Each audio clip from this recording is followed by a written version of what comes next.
इसलिए जो है इन्होंने जो है यहाँ पर अपने भाइयों को दिखाया है माँ को, और आनंद कंद कन्हैया कंस को मार करके उग्रसेन को राज तिलक करके कहाँ चले गए? गुरु बाबा के यहाँ विद्या अध्ययन के लिए गए हैं। देखो क्षत्रियों में, ब्राह्मणों में 6 वर्ष की अवस्था में से लेकर 8 वर्ष की अवस्था में विद्या अध्ययन किया जाता है। गुरु पुत्र गुरु ग्रह पड़े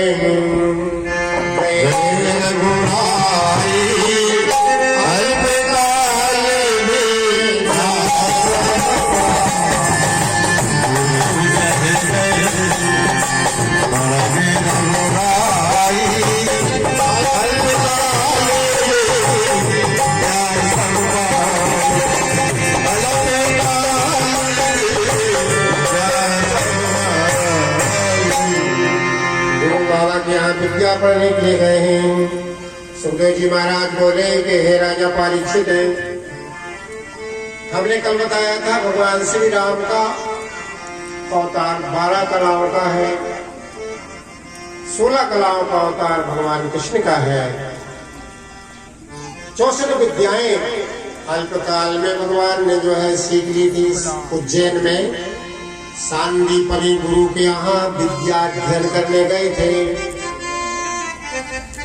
जिसमें सुदामा पहले से ही वहां विद्या अध्ययन कर रहे थे।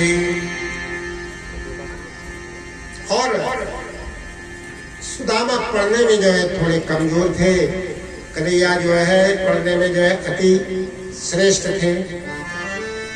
तो सुखदेव जी महाराज बोले कि हे राजा परीक्षित,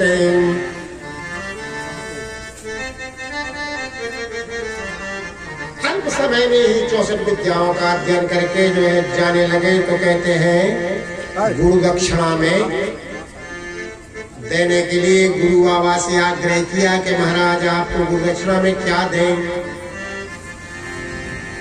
देखो दक्षिणा कभी निष्फल नहीं जाती है।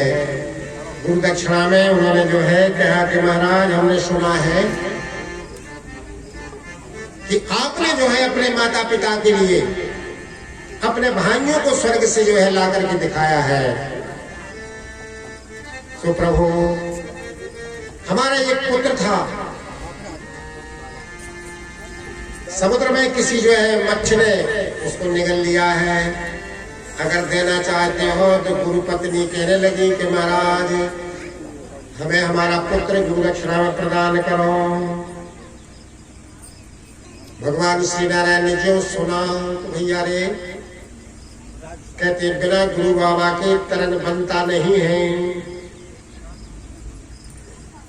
उन्होंने जो है एक क्षण में गुरु पुत्र विहानीतम निज कर्म निमंदनम आनयन महाराज मच्छासन पुरस्कृता। गुरुपुत्र को ला करके जो है गुरु बाबा के लिए दे दिया है। आकाश से पुष्प वृष्टि होने लगी। देखो गोसाई जी ने लिखा है, कई बार हमने चौपाई को बांचा भी है। दिन गुरु भवै निधि करे न कोई शिव बिरंची संकट।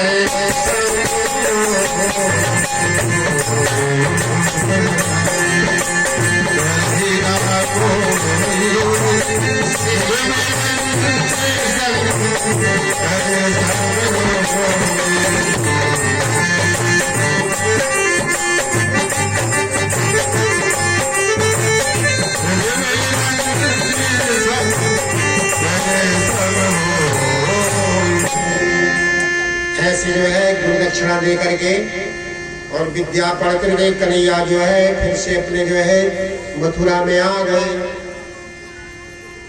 यहाँ पर जब कंस मर गया तो अस्थि प्राप्ति कंस की पत्नी थी। सुखदेव जी महाराज बोले कि हे राजा परीक्षित, अस्थि प्राप्ति कंसस्य महिष्यं भरतर्षभा भूते भरतर दुःखार्थे तुम साप्तुर विग्रह। अपना पति मर जाने के बाद अपने पिता के घर में रोती हुई गई, जाकर के अपने पति का हाल सुनाया। सुन करके जरासंध क्रोध से आग बबूला हो गया। 10,000 हाथियों का बल था जरासंध में। जरासंध कौन है? मगध देश का राजा है, जिसके गिरिब्रज में 10,000 राजा बंदी बनाकर रखे थे उसने। देखो, बाहुक नाम के राजा थे। इनकी 2 रानियां थी, जिनके यहाँ संतान नहीं हो रही थी। तो इनके गुरु बाबा ने बताया कि आप वानप्रस्थ आश्रम ग्रहण करो। सारा रात काट समाज जो भी है सब मंत्रियों को देकर के जंगल में जाके तपस्या करो। घनघोर जंगल में जाकर के एक तालाब के किनारे झोपड़ी बना ली और उसमें जो है तपस्या करने लगे। एक दिन संत आए। संत कहने लगे, महाराज ये तो संतों का तालाब है, ये गृहस्थों का नहीं है। यहाँ ये पत्नियां लेकर के आप कहाँ गए? बोले, महाराज संतान नहीं हुई है, हमें बताया है संतों ने कि आप तपस्या करो। संत ने देखा, बोले महाराज आपके यहाँ तो सुंदर पुत्र पैदा होगा। बड़े प्रसन्न हो गए। कैसे पुत्र पैदा होगा? झोली में हाथ डाला, एक आम का फल निकाला, दे दिया, जाओ पत्नी को खिला देना, 9वें मास में जो है तुम्हारे यहाँ पुत्र पैदा हो जाएगा। अब भैया बाव की 2 पत्नियां थी। बड़ी वाली कहे कि हम खाएंगे और छोटी वाली कहे कि हम खाएंगे। समस्या खड़ी हो गई। कांटा असर कीचका और बदरीला घाम और सौत बुरी है चूल की और साजे का दाम। छोटी वाली कहे हमें नहीं खिलाओगे तो हम कुआं में कूद जाएंगे। बड़ी वाली कहे हमें नहीं खिलाओगे तो मांग लगा लेंगे। समस्या खड़ी हो गई। राजा कहने लगे, मरो मत, एक काम करो, हंसिया लाओ। बीच में से जो है आधा आधा काट करके दोनों रानियों को खिला दिया। दोनों गर्भवती हो गई। जब 9वें मास में पुत्र पैदा भय, तो दाहिना अंग एक की तरफ और बाएं अंग दूसरी तरफ। ना कोई हरकत कर रहा है, श्वास चल रही है। धाइयों ने जो है राजा को खबर दे दी, महाराज पुत्र तो पैदा हुए हैं लेकिन कोई काम के नहीं है। हमने तो खपरा में भर के घूरे पे फेंक दो। सिर्फ एक को एक घूरे पे फेंको, दूसरे और दूसरे घूरे पे फेंक दो। रात में भैया 12 बजे भूत आउट है, आज सोई आउट। वे भूत आए चुका है, बोले उठाओ खपरा में से एक धड़, दूसरे घूरे पे दूसरा तो इकट्ठे करे चुका है, 2 जुड़ गए। और इतने जोर की आवाज आई कि पूरे जरासंध के राज्य में जो है आवाज गई, से छोड़ के भाग गई। जरा नाम की राक्षसी थी। जरा नाम की राक्षसी ने संध मतलब जोड़ा था, इसलिए जरासंध उसका नाम पड़ा है। और राजा ने जो दिखवाया गुप्तचरों के द्वारा उठाकर लाए तो कहने लगे, भैया ये तो वही जो है धड़ है।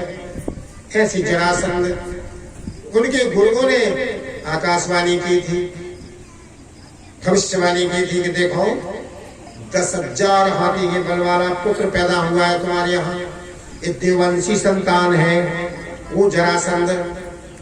जरासंध को जो समाचार मिला, अपने बल का गर्व था, अपनी सेना का गर्व था।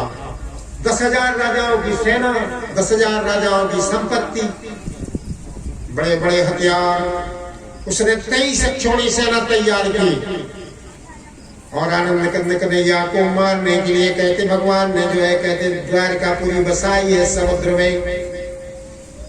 रात्रि के समय में ही विश्वकर्मा को बुलाया, मैदानों को बुलाया, सुधर्मा सभा बनाई है। समुद्र में जो है द्वारका का निर्माण किया है। सुप्तावस्था में ही